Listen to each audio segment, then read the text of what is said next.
So welcome to Eagle Health. మీతో మాట్లాడుతుంది doctor Karuna Kumar, consultant haematologist and bone marrow transplant physician. గర్భిణీ స్త్రీలలో రక్తహీనత గల కారణాలు ఏంటి అనే విషయాన్ని ఈరోజు చూద్దామండి. సో గర్భిణీ స్త్రీలలో వచ్చే రక్తహీనతని గల కారణాలు చూసినట్లయితే రెండు విధంగా చెప్పుకోవచ్చు. అందరిలో వచ్చే కారణాలు కొన్ని, గర్భిణీ స్త్రీలలో స్పెసిఫిక్గా అంటే వాళ్ళలో ముఖ్యంగా వచ్చే కొన్ని కారణాలు అనేవి మనం చూసుకోవచ్చు.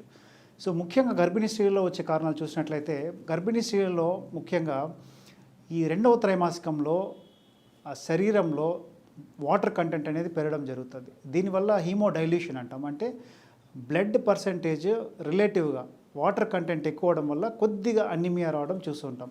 సో ముఖ్యంగా హెల్తీగా ఉన్న ప్రెగ్నెంట్ ఉమెన్ అంటే హిమోగ్లోబిన్ 12 గ్రాములు 13 గ్రాములు ఉన్న ఉమెన్లో అయితే మనం సాధారణంగా పెద్ద వ్యత్యాసాన్ని గమనించాం. అదే బార్డర్ లైన్లో హెచ్పి ఉండే పేషెంట్స్ అయితే 9 గ్రాములు 10 గ్రాములు ఉండే స్త్రీలలో ఒకవేళ గర్భవతులు అయినప్పుడు వీళ్ళల్లో కొద్దిగా డ్రాప్ ఎక్కువగా చూస్తుంటాం. అంటే ఒక 2 గ్రాములు వాళ్ళ ఉండే లెవెల్స్ కంటే కూడా కొద్ది తగ్గడం అనేది గమనిస్తుంటాం. సో హీమోడైల్యూషన్ అంటాం. సో దీనివల్ల మనం అనీమియా సాధారణంగా చూస్తుంటాం.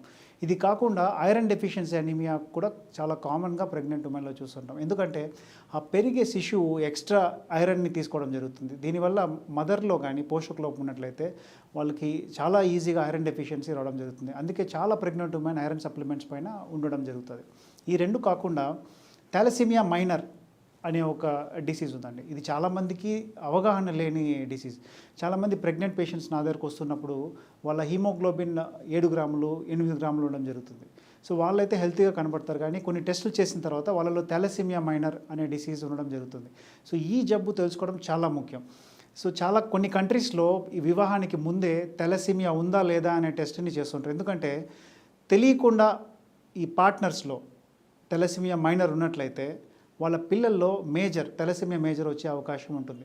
సో థాలసీమియా మైనర్లో వాళ్ళ డిఫెక్టివ్ జీన్ హీమోగ్లోబిన్కి సంబంధించిన జీన్ కలిగి ఉంటారు, కానీ వాళ్ళు దానివల్ల ఎఫెక్ట్ అవ్వరు.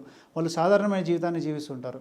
అదేవిధంగా పిల్లల్లో ఒకవేళ ఇద్దరు పార్ట్నర్స్లో అంటే తల్లి తండ్రి ఇద్దరి నుంచి మైనర్ కలిసి ఒకవేళ పిల్లల్లో మేజర్ అయినప్పుడు వాళ్ళల్లో తీవ్రమైన రక్తహీనత ఏర్పడుతుంది. వాళ్ళలో రక్త ఉత్పత్తి మొత్తంగా పడిపోవడము, తర్వాత రక్తం ఎక్కిస్తే కానీ బతకలేని పరిస్థితి రావడం జరుగుతుంది. సో కాబట్టి థాలసీమియా మైనర్ అనే చాలా ఇంపార్టెంట్ కాజ్ ఆఫ్ అనీమియా ఈ పేషెంట్స్లో. సో వీళ్ళల్లో కొన్ని టెస్టుల ద్వారా హెచ్పి ఎలక్ట్రోఫోరెసిస్ అనే టెస్ట్ ద్వారా థాలసీమియా మైనర్ ఉందో లేదో గుర్తించవచ్చు. ఒకవేళ గుర్తించినట్లయితే దానికి సపరేట్గా ట్రీట్మెంట్ ఏం అవసరం లేదండి. సో వీళ్ళల్లో సాధారణంగా ఐరన్ సప్లిమెంటేషన్ ఇచ్చుకుంటూ ఉంటే సరిపోతుంది. కాకపోతే థాలసీమియా మైనర్ కొంతమందిలో 8 గ్రాములు ఉంటుంది, కొంతమందిలో 12 గ్రాములు ఉండడం జరుగుతుంది. ఈ 8 గ్రాములు ఉండే పేషెంట్స్లో సాధారణంగా ఇందాక చెప్పినట్లు హీమోడైల్యూషన్ వల్ల 8 గ్రాములు కాస్త 7 గ్రాములు 6 గ్రాములు రావడం జరుగుతుంది. వీళ్ళల్లో ఎక్స్ట్రా పోషకాలు సరిగ్గా తీసుకుపోయినట్లయితే ఐరన్ డెఫిషియన్సీ అయితే ఇంకా ఎక్కువగా పడిపోవడం జరుగుతుంది. సో కాబట్టి వీళ్ళల్లో రొటీన్గా ఐరన్ సప్లిమెంటేషన్ ఇవ్వాలి. దాని తర్వాత ఒకవేళ థాలసీమియా 8 గ్రాములు ఉండేవి ఒకవేళ 7 గ్రాములు 6 గ్రాములకు వచ్చినట్లయితే తప్పని పరిస్థితుల్లో అయితే బ్లడ్ ట్రాన్స్ఫ్యూషన్ అనేది అవసరం అవుతుంది. చాలా వరకు డైట్తోనే వీళ్ళతో కరెక్షన్ మనం చేసుకోవచ్చు. ఎటువంటి ఎక్స్ట్రా కేర్ కానీ ఎక్స్ట్రా ట్రీట్మెంట్ కానీ వీళ్ళలో చేయాల్సిన అవసరం లేదు. సో ఈ 3 కారణాలు ప్రెగ్నెంట్ ఉమెన్లో స్పెసిఫిక్గా చూస్తూ ఉంటాం. సో అందుకే వివాహానికి ముందే ప్రెగ్నెంట్ అవ్వక ముందే మనం థాలసీమియా మైనర్ ఉందా లేదా అనే టెస్ట్ చేసుకోవడం చాలా మనకి ఉపయోగకరం అవుతుంది. ఎలాగంటే పిల్లల్లో రాకుండా మనం కొన్ని జాగ్రత్తలు తీసుకోవచ్చు. అదేవిధంగా ఫ్యామిలీలో ఇంకా సిబ్లింగ్స్లో ఎవరికైనా ఉందా అనేది కూడా ముందుగా మనకి తెలిసే అవకాశం ఉంటుంది.